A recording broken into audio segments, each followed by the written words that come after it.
Bismillahirrahmanirrahim. Assalamualaikum warahmatullahi wabarakatuh. Salam sejahtera saudaraku di mana saja berada. Saya Aki Muhammad Suan ingin menyampaikan sesuatu, berbagi sesuatu. Bisa diartikan ini adalah renungan, bisa diartikan ini sebagai pencerahan, ya, atau sebagai penghayatan. Tapi sebelum berlanjut, Aki beri judul dulu, namanya Raja. Raja, ya. Ilmu yang menjadi raja. Satu, ya. Pikiran yang menjadi Perdana Menteri. Dua. Ketiga, ucapan dan perilaku, itulah hulu balang atau prajurit-prajurit di dalam kerajaan itu sendiri. Ilmu yang menjadi raja, Perdana Menteri adalah sebagai pikirannya atau pikirannya sebagai Perdana Menteri, ucapan dan tingkah lakunya sebagai hulu balang atau prajurit yang melaksanakan perintah-perintah rajanya atau perintah-perintah ilmu. Kita lanjut. Ketika ilmu menjadi raja, yang namanya raja itu pantang dikritik. Yang namanya raja pantang dinasehati. Bahkan yang namanya raja, bayangannya saja keinjak marah dia. Coba bayangkan, kalau ilmu sudah menjadi raja, pantang dikritik, pantang dinasehati, sampai-sampai bayangannya saja terinjak marah. Malah kalau tidak salah, saya pernah membaca di sebuah internet, ya, kalau tidak salah nih ya, itu di Thailand itu ada aturan. Sebuah kerajaan atau keluarga kerajaan itu tidak boleh diceritakan dengan bentuk keburukan-keburukan. Dan itu sudah ada aturannya. Sampai begitunya sebuah kerajaan. Itulah yang terjadi di Thailand yang saya baca. Kita kembali kepada pokok masalah. Itu ilmu yang menjadi raja. Tadi sudah sampai di sebagai seorang raja pantang dikritik. Kita lanjut. Pikiran ini yang menjadi Perdana Menteri dari sebuah ilmu. Pikiran ini akan selalu bertindak apa yang diperintahkan ilmunya, apa yang dipelajari oleh ilmunya. Dan dia akan perintahkan kepada hulu balangnya, yaitu apa? Ucapan dan perbuatan. Itulah Perdana Menteri. Tidak ada etika, tidak ada kesopanan, apalagi bijak, apalagi sudah merasa banyak pengikutnya, banyak hartanya. Walaupun tidak semua orang seperti itu. Tidak semua orang seperti itu. Ini cuma hampir dari sebagian yang saya hayati, yang saya kaji dan saya lihat, hampir rata-rata seperti itu. Walaupun tidak semua seperti itu. Tidak semua seperti itu. Aki ulangi, tidak semua seperti itu. Ya.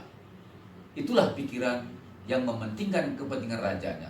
Itulah pikiran yang mementingkan ilmu sebagai raja tadi. Begitu juga hulu balang. Ketika diperintahkan oleh Perdana Menteri untuk melaksanakan perintah ilmunya tadi atau rajanya tadi, sama saja. Dia pun tidak pernah peduli. Mau itu orang celaka, mau orang itu teraniaya, tidak peduli. Yang penting dia bisa memuaskan. Yang penting dia bisa memuaskan syahwat ilmunya. Yang penting dia bisa melaksanakan apa kata ilmunya. Itu hampir rata-rata seperti itu. Kan idealnya tidak seperti itu. Ya.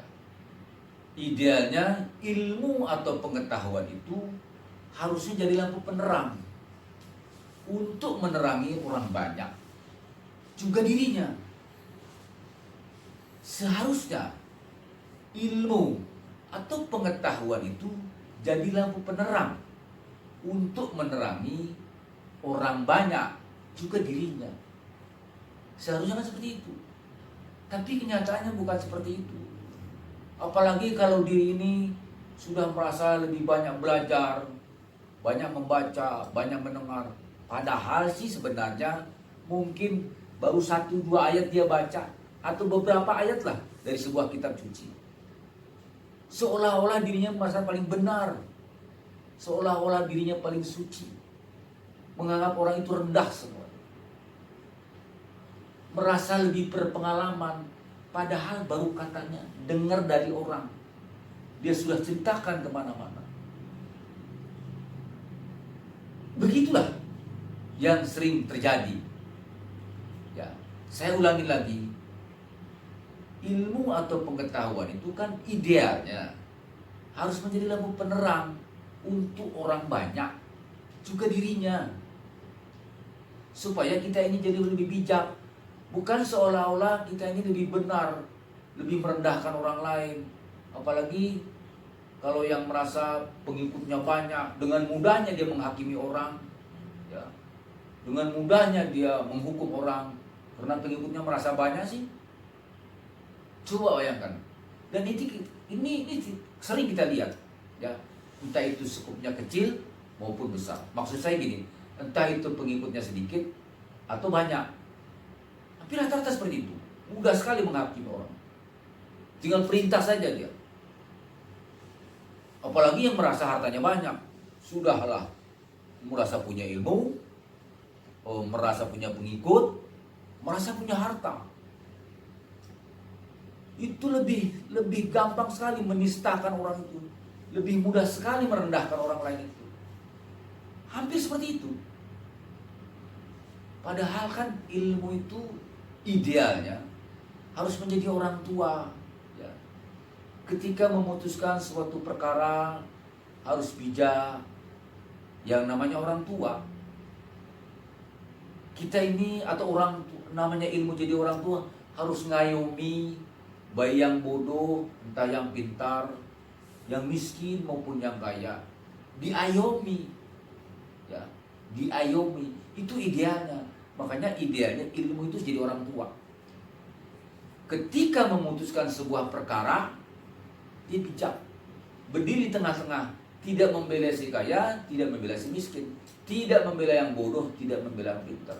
Hukum ya hukum, bijaksana maksud saya. Jadi saya sampaikan ini sebagai koreksi terhadap diri saya, sebagai koreksi kepada kita semua.